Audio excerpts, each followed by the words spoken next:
This episode of Off the Clock is brought to you by Superpath.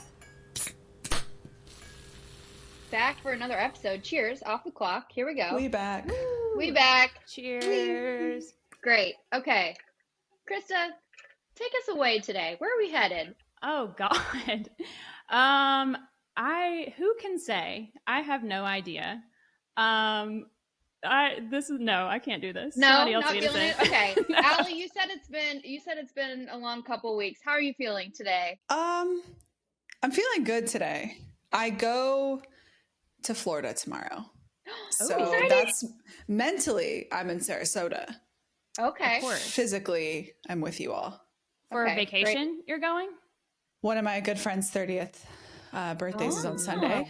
So we're doing a bit of a vacay. But yeah, the last couple weeks have been trying. I keep feeling like I'm going to hit my ceiling in terms of like growth or what I'm learning through my role at Omniscient. And then I'll reach a whole new threshold and I'm like, that is now normal for me. So I'm waiting for that to set in. Now it's in the tension. I'm still in the tension spot, but how about you guys? How have your last couple weeks been? A little bit the same as work-wise. Lots of stretched tension, but growth, I guess. Yeah. Mm-hmm. Definitely in need of this chatty time for sure. I have been doing okay. I've had like weird life stuff going on though, like my car broke, so I have to get a new car, so I'm not excited about that. And it was old, so I like should have known it was gonna happen. And just like work is fine, whatever. But we're not here to talk about work. Let's talk about some fun stuff. Let's just move right in. Since we last spoke, have you started watching or reading anything that you are excited about? I feel like this is important, so we should begin here. So I started a new audiobook at the request or recommendation of Kaleigh. The Idea of You. I forget who it's by. Robin Lee. Okay, yes, Robin Lee. Oh yeah. Did you read this one, Allie? It's on my list. Okay. Allie, you're gonna be into it. It is. Does it have sex? It does. Yes, it does. And what's the backstory? Like, it started as Harry Styles fan fiction or like One Direction fan fiction or something. So that's what it feels like. It's kind of thinly veiled. Very, very thinly veiled, but I like it. I thought it was going to be a lot cheesier than it is, or I don't know. When I heard that it was like based on fan fiction, I was kind of like, we'll see how this is. But I like it. It's really fun. Yeah, I think you'll like it, Allie. It was building off of our Quinn conversation from last week. That's where the recommendation came from. Yes. Mm-hmm. So I have a question. In terms of like consuming books, what is that like through audio? Well, that genre. I'm going to say for that one in particular, that's the best one I've ever found because the woman who wrote it is like I think she speaks French as a second language, or maybe it's her first language, but she has this beautiful voice. And Krista, the voice, right, for Harry Styles or whoever this guy is, she's doing both voices, but it's very good. Oh. Yeah, I typically don't like audiobooks because the narrator, when they try to do like a male voice, it just always sounds corny or something. But this one's actually not that bad. I don't even notice it. It doesn't take me out of the story like some others do. But yeah, typically I don't do audiobooks. I like physical copies more. Are we watching any new shows? Look, we have so many questions. I know. Mine was going to stay on books. So if we want to talk about shows, we should just keep going. No. Keep going. Well, I was going to ask y'all if y'all are in the camp of like listening to audiobooks doesn't count as reading. I feel like that's a really popular hot take I hear online. I think that counts as reading. Yeah. Okay. Good. Yeah, it definitely counts. I think I was in that camp before where I was like, that's easier because someone's reading it too. But now I've been doing it and I listen to them kind of at the same speed that I read. So like 1.5x. And it's great because now, like I said, anytime I don't want to be alone with my own thoughts, I just pop these bad boys in. I've got a narrator, I've got a story, pure distraction. Sign me up. I need to get into it more. I used to be into them a lot more when I was a kid. Had like the cassettes. But I lost that. And I don't know why, because I read every chance I can get. I feel like it still counts as reading to me, but it's just a different experience. And maybe I don't have the infrastructure. Like I don't drive a lot. I think if I drove more, like that kind of thing. I do go on a lot of walks. It's good for but walks. Then they're like 20-minute walks. So it's like, is that enough to like really get into? I don't know. I haven't really tried it. Yeah. No, that's fair. That's fair. I have not started The Bear. Come on. That was your homework. Come on. You're going to get everything spoiled. Everybody's talking about it. I know. My husband and his cousin are both like, watch it. You're from Chicago. And now my partners are telling me to watch it. I did watch Batman Begins last night. Interesting. Wait, which one is that? Yeah. What year did that come out? I don't know. It's one of my husband's favorite movies. Who is Batman? Christian Bale. The only Batman. The only Batman. Christian Bale. Okay. Just, I don't know. It was a Monday movie. It was a vibe. Okay. That's amazing. Are you so excited though that I think today there's a new Love Island season? Are you excited? She already knew. I actually haven't ever. So like I've only ever really been into Love Island UK, which like when it rolls out in the US, it's like 2 weeks later. So I've never really been able to like actively participate in the show with like the voting and the stuff. And then we just watched Love Island USA from last summer. Yes, we together, me and my husband, got really into it. And now I'm like, I want to vote for these suckers. Like I want to like be part of like America voted for their favorite couple. I'm like, that was me. I was part of that. So I get to do it now. Amazing.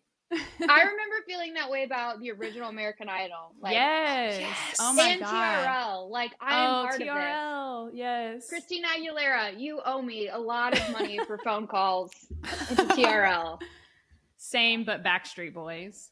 That was my. You got to support, you know? Yeah, totally. It's not much, but it's honest work. Stupid. So I have started reading a really depressing book of Russian literature because my brother read it. It is Crime and Punishment. So just a little light reading to pop into my ears at times. And then I'm still reading the hard copy book. I was the last time we talked, but I have to tell you that I started watching The Real World New Orleans from the year 2000. And it is amazing. It's incredible. Amazing. So last week I told you that I don't like reality TV and I don't get it. Yeah. And here I am 1 week later. That's what RWNO stands for.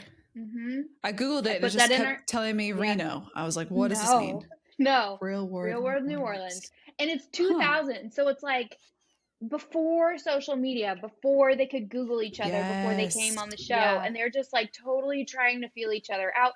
And what I'm shocked by is that they are talking about things that are still relevant today, like race issues and like gender issues and sexuality. And like one of the guys is gay and he's dating a guy who's in the army, and it's during the time of Don't Ask, Don't Tell. And it's this whole thing where they have to blur out his face. And like, it was so ahead of its time. I mean, this is 23 years old now. And I'm like, this is aged like fine wine. You're sold. Let me ask you this. What was it about that show that made you say, okay, I could be into reality? I think I remember pieces of it being on TV when I was a kid. I was definitely too young to be watching it, but I remember it being on and it being like the cool thing.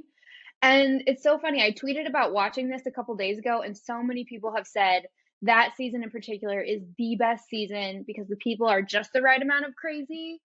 And they are just so fascinating to watch. And if anybody knows who Melissa is on that show, that is the character I most closely relate with. So if you need to go back and watch it and see what Melissa is all about, me. I should go rewatch it. I watched it when it first aired. So I was in 7th grade. But we were like so stoked because they were in Louisiana. And so it was like, which is your homeland. Yes. Yeah. Exactly. Oh, that's awesome. But what I miss about reality TV from that era was it, like Kaleigh said, there was no social media. There wasn't like influencers. So nobody was trying to be influencers or get like Instagram famous or sponsorships. They were just like there to be themselves and party. Yeah. Honestly, like that's how Jersey Shore is to me. It's a lot messier. but I watched it. It came out when I was in high school, so it's nostalgic, and it's just like probably some of the last reality TV where there wasn't like cell phones, there wasn't like Instagram, like even Love Island and all that stuff is like when they intro the people, they also throw their Instagrams up, and it's like, are these people like really like this? I don't know. Yeah, you can't know. It's terrible, but there is also a new Bachelor season coming out specifically geared toward like senior citizens. And the new Bachelor is like 71. But I'm sorry, what? What is it called? Oh my God. I think it's literally just called like the Golden Bachelor or something. I don't know. Wow. You'll have to Google it. It comes the out. Geriatric Bachelor. Love has no age. No, his name is literally Jerry. So it's called the Golden Bachelor. But he's like low key, like hot. Like he's like a hot 71, and I would be into it maybe. But yeah, I'm very interested to see how that is because it's like this guy's not 71. No, I gotta look see like too. a little like he's like zaddy vibes. Oh, he's got some Botox for sure. For sure. Something's got to hold up gravity at 71. Oh wow, yeah, I see now too. We're gonna have to throw up a picture of this Jerry guy. with a G. Yeah, literal geriatric. He has the hair of the guy from Cheers. You know him? Who's that guy? Ted Danson? Ted Danson. Thank you. Okay, interesting. I think he'd be hotter if he had all gray hair. Yeah. Okay. I'm with you. It almost so like really leaning in to the senior citizen vibes. Let me tell you guys about my type. Oh, here we go. I'm joking. Oh man, I got excited. I got so excited. But yeah, Austin's I'm like actually 85. We've never met Austin, so we'll never know. We'll never know who he is. Gosh. Actually, that's not true. I've met him. I was at your wedding, so I can validate that he's not old. Don't be confused. I have not met him, so I'm jealous. Soon. We'll fix that. Yeah. But I was going to say, I'm excited to see how this season is because surely like all these women in their 60s and 70s like aren't trying to be influencers.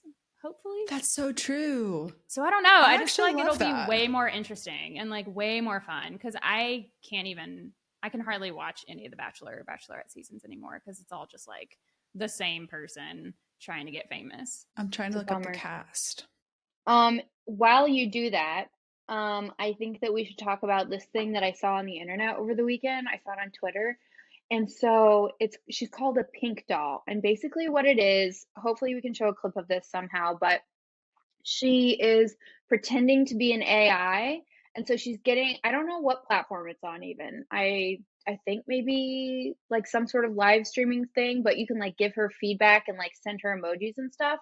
And she replies to them in real time. And she says things like gang, gang, and like, it's just the most bizarre thing, this whole language that she's using, but she's like getting paid to stream this.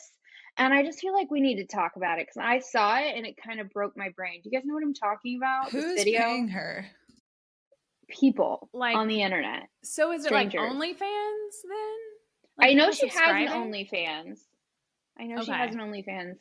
But it's just, she's like popping popcorn on a straightener, one kernel at a time. So I don't know if that's like an ASMR thing. So she's doing this. It's on TikTok. Oh wait, no, it's a clip. Okay, I see what you're saying. It's a clip on TikTok that's like going viral across many platforms right now. So but she's replying, and it's just bizarre. I have seen this, and this is probably the first like internet thing I've seen where I'm like, oh, I'm old now. Oh, like I don't, or not that, but like I'm very happy to be old. Mm-hmm. Yeah. Like I'm happy that I don't have to care about this. Happy to be old, but also like terrified for the younger generations who are watching this and liking it. And like, what are they going to be like when they get older? I don't know. It just makes me feel very like grandpa vibes. Well, she's pretending to be artificial intelligence, and it really looks like it. She's got a filter on her face that makes her look kind of like almost like an anime character or something, and the way she's acting, like moving her body and stuff and replying to things, It almost seems like she's in a video game, you know? No, okay. I just Googled it. She's not trying to be AI. She's trying to be NPC, which is non-player character. Oh. So like the background characters in yes. video games, how they kind of like do this like thing where they're just like here. Like have you ever Yeah. played Yeah, like they, like, GTA? Yeah. Yes. That's what she's trying to be. Apparently being an NPC streamer is like a thing. What? Yeah. So if you Google Pinky Doll mesmerized the internet with her imitations of video game characters. She must be playing like background characters in certain video games. Like, But, like, like weird. Grand what a Theft Auto, weird all those. Whole of the internet. Like, Yes. what in the world? Yeah. It's bizarre. I'm also curious, like, is it like a kink thing, or is it just like people are kind of like fascinated by her pretending to be this? That's what I'm curious about. Like, who are the people who are paying for this service? Like, I feel like if you're paying for it, it has to be like a weird kink. I don't know. I just feel like people don't pay for just like. It says it's almost like cosplay. So I feel like what's happening is these video games like Grand Theft Auto, Call of Duty. I do not play. My ex played way too much, which is why he's my ex. They have these like whole communities around them, which like people are like obsessed with that universe, right? So like they want to live in the game. So I think what's happening is she's emulating in real life like what it would be like. And then these people are like tapping in like, oh my God, I love like this NPC, blah, blah, blah. And maybe paying her for it. But I know cosplay is like a whole thing too, which I've never understood. From what I'm reading, I mean, it probably is a kink thing, but that's not front and center from. I know that it's like a way for her to make money, and she's like able to monetize this, and she has like many platforms and channels. I think she's really leaned into TikTok. I know she has a kid because there are several videos where she's talking to the kid in the back. She's like breaking character to be like, you need to go back to bed, and like saying stuff like that. God. So interesting. It's just a really strange corner of the internet that I and a lot of people happen to stumble upon over the weekend. And it's a kind of a nice segue into this next thing that I want to talk about, which is like, are we scared of the robots? So when I talk about robots, I mean artificial intelligence, and I'm not talking about like tools like Chat GPT. I'm talking about things like in the movie Her, where like people have, and this is the thing now, like people are paying for AI girlfriends, and women are like selling and licensing their likeness and recording a bunch of sayings and like doing a bunch of things so that this character of themselves can be monetized, and they don't have to, it's not like a real-time thing. And I just think with everything that's happening right now with artificial intelligence, it's getting really weird. And it's kind of like this Pandora's box situation. So we need to talk about it. What are we thinking? God, I don't know. There's like so many paths you could take with this, but I feel like with the AI girlfriend thing, that stuff just makes me scared that it's gonna just make people way like lonelier. I don't know, because I feel like with social media, that's already kind of a thing. Like you think you're connected, kind of, but in some ways you're just lonelier because you're just stuck to your phone all the time. So if you're literally just having robot girlfriends and fake relationships with things that don't exist, I don't know. I just feel like that's going to get worse. So that scares me, especially for younger generations who have to build social skills and stuff. I don't know. What do y'all think? So Allie has an AI girlfriend. She doesn't want to talk about it. I am the AI girlfriend. Austin's actually paying for me. So it's funny because when I talk about AI with people that aren't in this space, like my husband, he's a teacher, he's like, it's Terminator, you know, like we're going to die. Like it's a joke, but that's like what I think people who aren't in the industry or aren't connected or don't read like a lot of like the up and coming trends, or like they think of the old school, like robot type videos, human versus robot, etc. So like I'm not fearful in that respect of like my safety, which might be naive. I might be eating these words in 50 years. I don't know. But I like I said, like you said, Krista, I think that this next generation and the generation behind it are already going to be so different. I mean, we were pretty different from our parents, but like technology has completely redesigned society and how we interact with each other. Technology plus COVID. So I think that's it's true. like, in my opinion, I think that it's going to be modern day natural selection in a way, which sounds like super harsh. I don't mean it in that respect, but like, I do think it's going to have this like there's going to be a deviation of the adjusted and like the non-adjusted. And I mean, there's already been people who've been like sitting in their basements for like 15 years, right? So I think it's just going to probably grow that population. I don't know. I can't even wrap my mind around what it's like to pay for that or like have that in my life. But I just Googled like AI girlfriend just to see what would come up. And there's like all these AI chat bots and stuff where you could just like talk to an AI girlfriend. And that alone is like terrifying. Yeah. Much less like purchasing like a physical thing. Yeah. On one hand though, like it's a safer option for these women who otherwise would have been like tied in real time to, like, if you think of like a traditional sex worker, that could be very dangerous. And this is very much like hands off. So it is a safer option in that. However, my concern is like the movie Ex Machina, where it's like once artificial intelligence reaches a certain threshold of like learning and understanding, and they understand like how to manipulate humans, because we have these emotions that get in the way of everything and make everything complicated, and they don't necessarily. Number one, like, how do you classify like the human rights or the like AI rights for a being of that type of entity? And then how do you get them not to be like, we don't need the humans, they're messy, you know, because like they can be more efficient and make decisions without the clouding of emotion and all those things. So it's kind of like this Pandora's box of like, can we even go backwards at this point?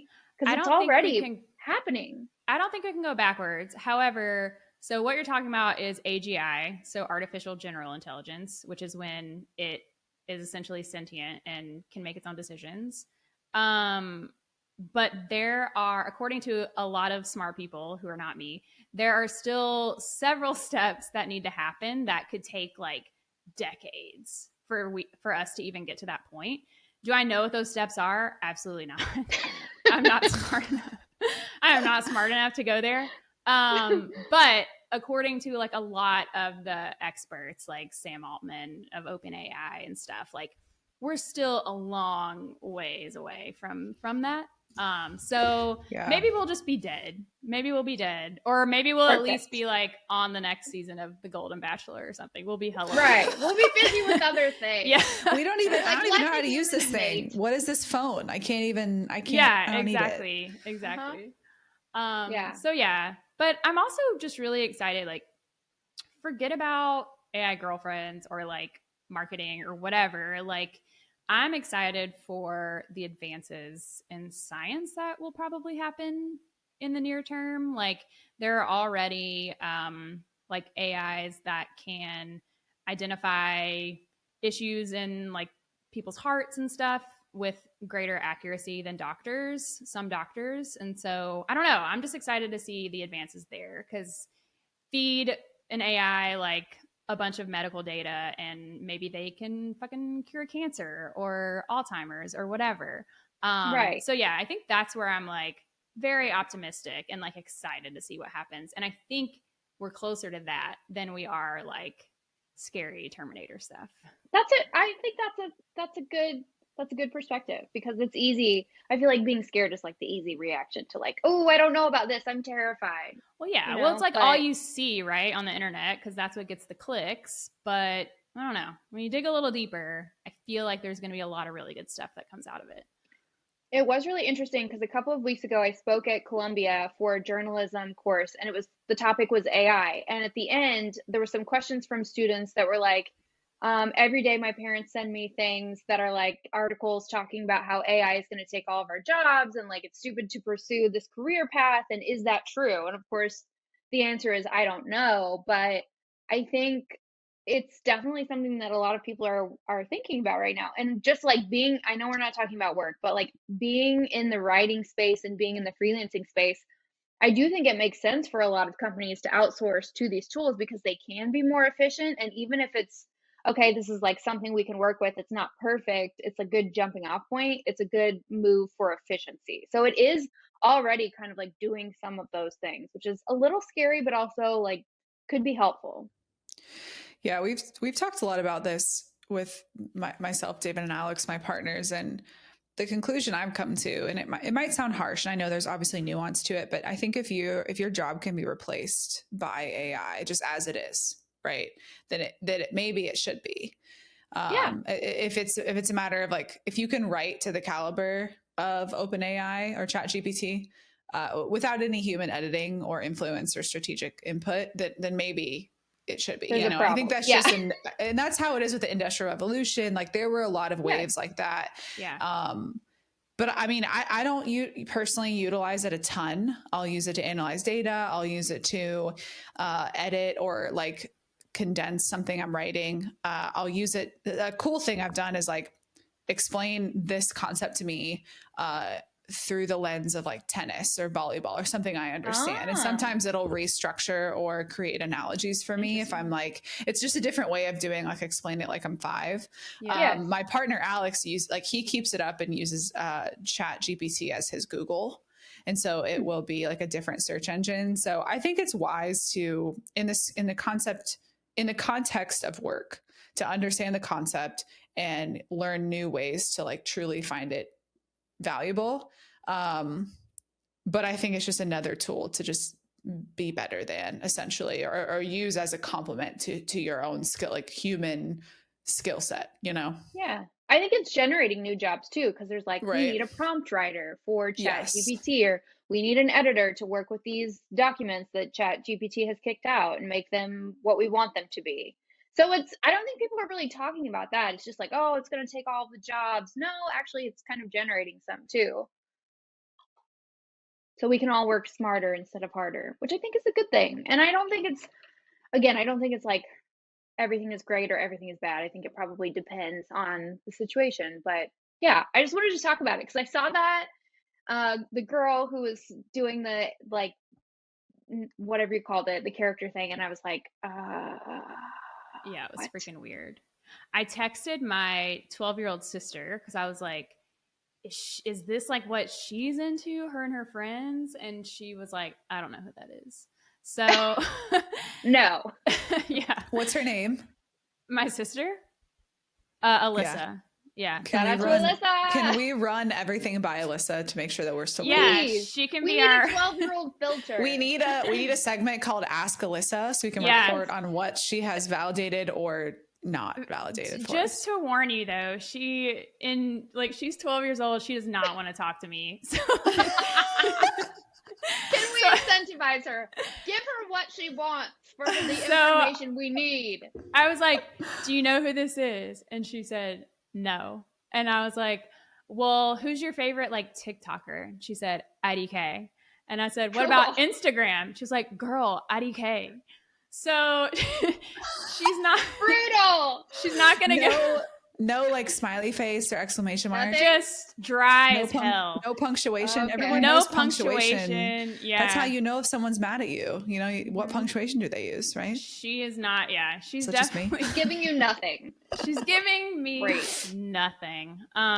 So just a fair warning if we try to get information, but we can at least we can get yes nos. We'll take yes nos. Yeah, we just need or more IDK specific questions. Yeah. We'll take IDK. Girl, yeah, IDK. My prompts are bad. Maybe my prompts are just. We need a 12-year-old prompt writer. Is that a thing? Can ChatGPT do that? Yeah. I'll run it all through ChatGPT next time. God. What else? Oh, I feel like last week I wanted to talk about Threads. Yes, we need to talk about Threads. Ran out of time. Absolutely. I'm almost glad we didn't get to it last week because I feel like it's changed so much. But or y'all are on it because I follow you both, but you're not using it. No. So I'm tired. I don't want to do it anymore. I don't want to. I don't want another platform. That is fair. That's fair. That's kind of why I feel like I was so excited about it at first, and then now I'm just kind of like, nobody's using it. Like, it's not fun. Nobody's using it. Do you think it's just like the initial excitement of like, oh, this is an exciting new thing, and like the celebrities and influencers are kind of incentivized to like put a flag in the ground there, and now it's just kind of, it's a couple weeks out and we're just kind of like, I think I think it's a lot of that, but I was really excited because it felt like 2011 Twitter. Like it felt like buzzy and fun, and everybody was just like making jokes, and it just reminded me so much of that era of Twitter, before things got like weird and dramatic and insane. And so I was like, yes, this is where I will be. But now, like, I just feel like everybody's so sick of it. Nobody's using it. And so the fun has been taken out of it. So I don't really use it anymore either. So yeah, it'll be interesting to see what happens with it. But sounds like y'all don't have any plans to use it really. I'm curious about it. I'm Yeah. curious to see what happens with it. I think a lot of these social media platforms pop up all the time. And with this one being from like Meta, that's a pretty big player. Like they have the resources. Yeah. They've made it super easy to get on there from Instagram, where it's just like boom, boom, boom, and you're set up.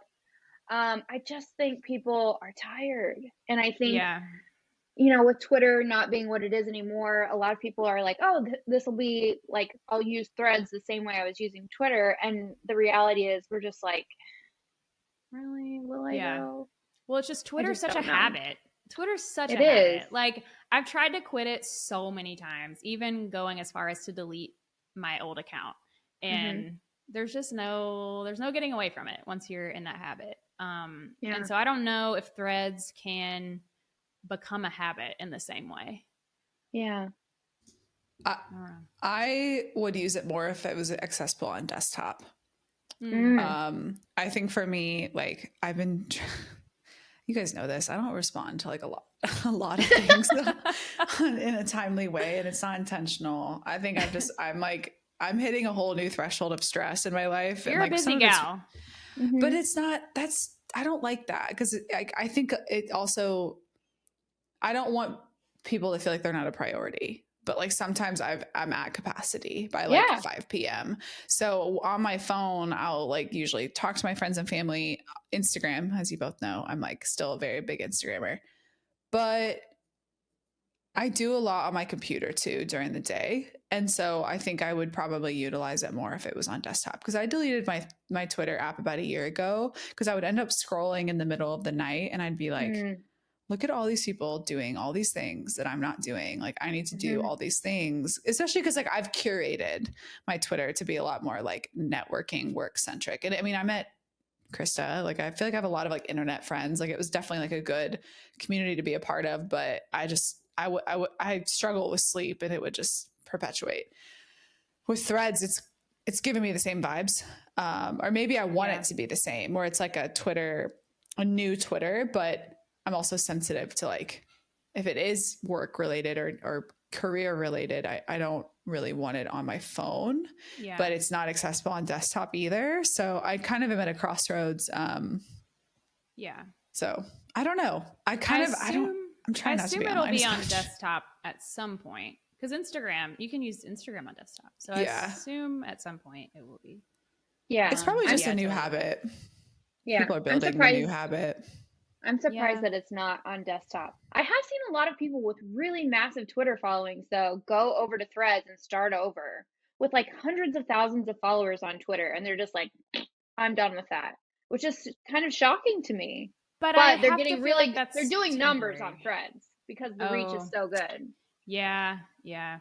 I also haven't figured out how I even really want to use Threads. Like, I feel like my gut is like, I just want to go back to 2011 like comedy Twitter and like follow all my old comedy Twitter friends and just like fuck around.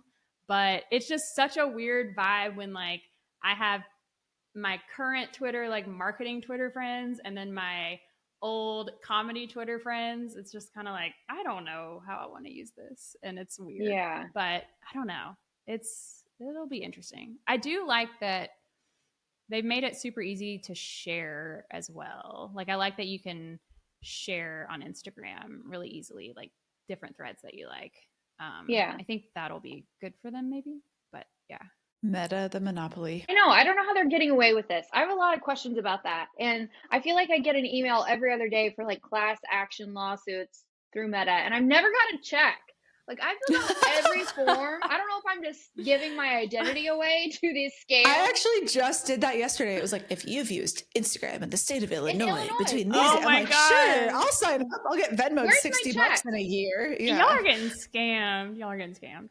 No, I've actually made money through that. I've made like $500. Yeah. $500. $0. It's like something, there was the one that was like Dyson. It's like all these random things. I'm like, yeah. And then I'll all of a sudden get a Venmo like deposit for like $100 here and there. I'm like, sure. I was like $100. This does not feel legit, but I'll accept the money. Yeah, I got questions because I've seen people are getting checks and I haven't got any checks.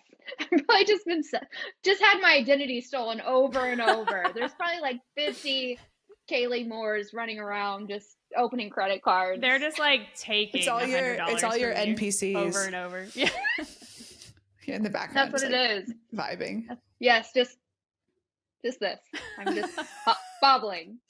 This is it. I'm gonna do it. For real, what video games did you guys play when you were younger? Don't say none. Oh, no, definitely played.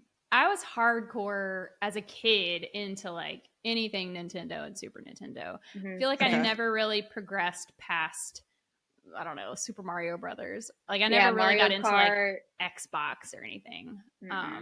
But yeah, loved Mario, loved Tetris, loved what was the motorcycle one on like the OG Nintendo? Do you remember that? Excite Bike or something? I don't know. It was so fun. It was so fun. I'm dating myself now. Krista's like, I played Snake. I did play Snake. Thank you very much. Did you not play Snake?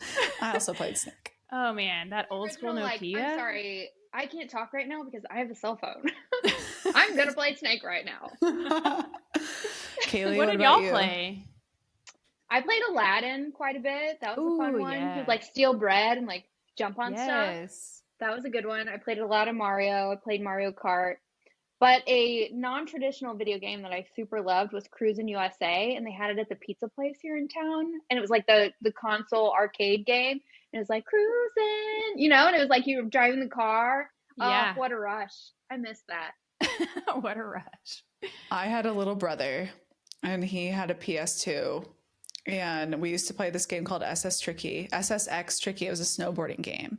Oh. And it would open with It's Tricky by Run DMC. So I became a Run DMC fan.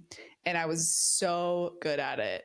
And it was, I just Googled it, and like the graphics were horrible. But it would open with like the EA Sports, like that. Yeah. And then it's good. Yeah. So I was like a pro at that game. But when I think about NPCs, I'm like, did I even notice non-player character? Like, I don't give a shit. Like, I'm just trying to play and like hang up my controller. So these people that are like in these worlds. Yeah. I don't even think I knew that term until I read the book Tomorrow. They talk about that a little bit there. Well, because they say like video games. These people are NPCs, like don't care about them, right? Like that's like usually what the context is. Yeah, I've heard that. Gamer girls. Who knew? Gamer girls. Did y'all also play Lion King ever? I don't think so. I think it was like a Sega game in the 90s. Did you guys ever play Roller Coaster Tycoon? No. I didn't, but some of my friends had it, and it would slow the computer down so much that it was so annoying. But I was just like, let me build this. Yeah. What was the other one with like the you go and the old trail, Oregon Trail? Oh, Oregon Trail, of course. Yeah. Die of dysentery every time. Just diarrhea everywhere. And you're dead. Yes. Yeah. How depressing. That was kind of a rough game for a young kid to play. Like, learned a lot. Life lessons, You got to stock up your wagon. How to hunt buffalo. Don't drink the water. Stuff. All the important stuff. It's like 2006, and you're like, God damn, not the dysentery again. I would play that right now if I could. Just in this moment, I would be like, you could probably find it. You could probably find it. We should close out here today with a discussion about contrarianism chic. And I don't know who put this in the notes or what it means, so please tell me. I did. Take it away. So I don't know if you guys know who David Cadeby is. He's a writer and just a person that I know. I don't even know how to define him.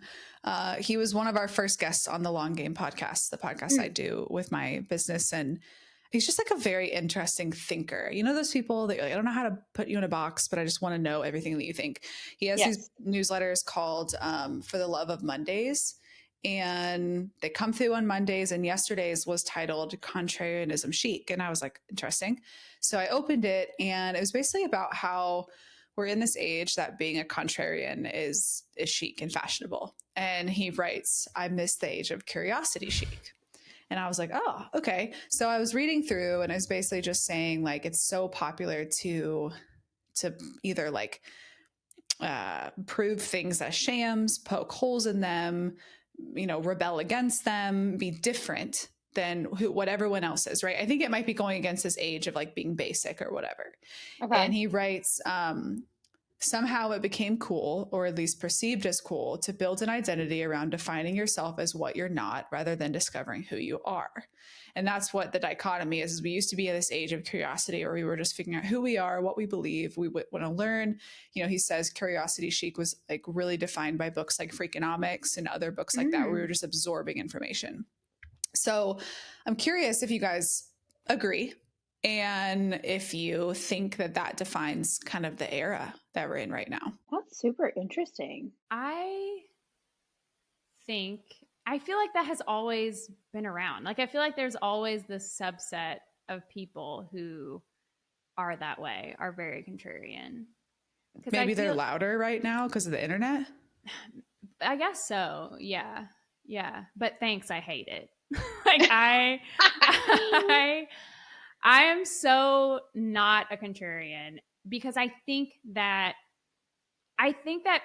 you're putting yourself, like, you're trying to not put yourself in a box, but you're putting yourself in a box. Yeah. And like, you're missing out on certain things because you're like, that is like too mainstream, or that's like popular, so I can't like it. But it's like, what if you do? I don't know. Like, I feel personally attacked, okay? I hear you loud and clear. Jeez.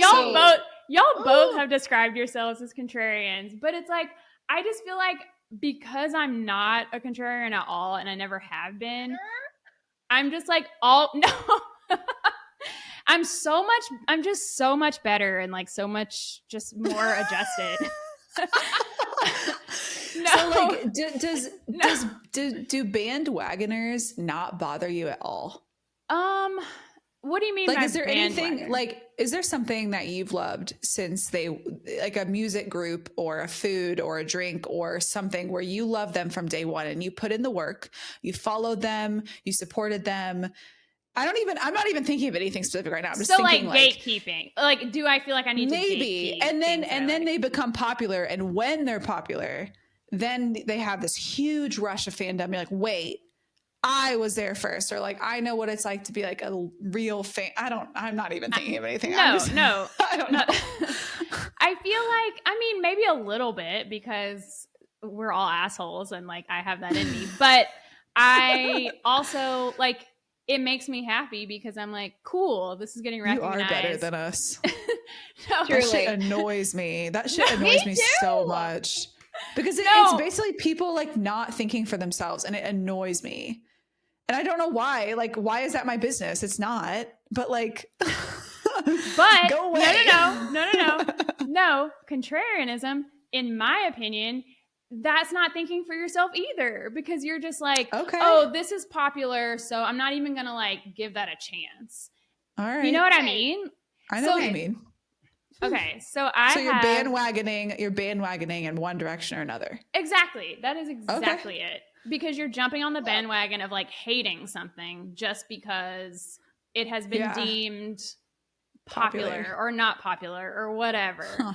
And what I was gonna say earlier, is not that I'm better, but just that like I've been dealing with this my whole life. So it's like in high school, in college, like people being like, "Oh, that kind of music is stupid," or like, "Those kind of books are stupid," and it's just like, maybe I have a little bit of a chip on my shoulder, but so now you're like, I'm just gonna like it harder. Kind of, but it is I do have a theory. Like, I call it my Taylor Swift theory on people, because I feel like you can tell everything about a person based on their opinion of Taylor Swift. She's Rude. I feel like that's true. She's so polarizing. And so I feel like there are the people who they're like, I've listened to her music.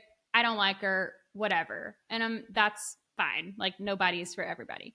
But then there are the people who are like, it's their job to prove to me that they hate Taylor Swift. And it's like, they are gonna like prove to me that like they're too cool to like her or something. And I'm just like, okay, now I know kind of everything I need to know about like who you are. That's and like how you think. And like the Taylor Swift temperature check. Yeah, kind of. I've rarely been proven wrong. TSTCTM. Okay, but wait a second. I had a really deep thought, and I think I lost it. You had one deep thought. I had one deep thought. No, but I feel very passionate about this topic. And I think that the thing is, the answer is probably it depends. However, I lost my deep thought. Because I drank too much of my brain. It'll come back. Yeah. Deep thought sponsored by, what is it called? Juneshine. Thank you.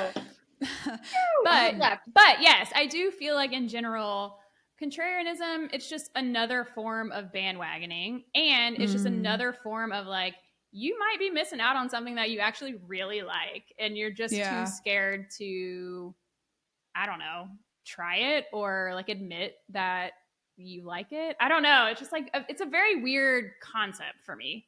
Okay, I thought of my deep thought. Okay, that kind of brings us back to our conversation from last week where we talked about astrology and like how people really like to find things that allow them to put themselves into buckets and be like, I'm like this, are you like this, or are you like something else? And so with like the contrarianism, it's like a way to self-identify and like filter, because everybody has such limited capacity for like their attention span and their emotional energy, whatever. And we're always trying to filter, like, who should I give my time to? This little bit of time and energy that I have, like, who am I best going to align with? And so in stuff like that, like, oh, I love Taylor Swift. You also love Taylor Swift. Let's be best friends. Like, it's an easy filtering system. Yeah. And so the contrarians who push against that, maybe they do like some of Taylor Swift's songs, but they're also like, hey, also check out this artist that you may have never heard of. Again, it's like, okay, can you step out of the Taylor Swift bucket and enjoy the other bucket as well? That's a filter as well. And that's interesting. I love that. And I don't even really consider that contrarianism. I guess I feel like contrarianism to me is when those people are like trying to make you feel bad that you like something that they don't think is cool. Do you know what I mean? Like, that's I feel a different version. Yeah. Yeah. And I feel like that is where I'm get like weird about it. Cause I'm like, I get it. Like, nobody's going to like everything. And I do want to experience tons of other genres or versions of whatever. But it's when people get like really judgy and weird and I don't know. What if they just want to like give you a little bit of a hard time about it and razz you just a little tiny bit? Is that okay? Yes. Yes. Contrarianism light. Yes, of course. The light version. Yes, for sure. Okay. Yeah. It was interesting because he says, like, I'm not saying we need to go back to curiosity chic. It's a relic of an old world when we were exploring our newfound interconnectedness with optimism. So like early days of the internet, really understanding what everyone else thought. We've since learned some of the downsides of that interconnectedness, though, and descended into pessimism.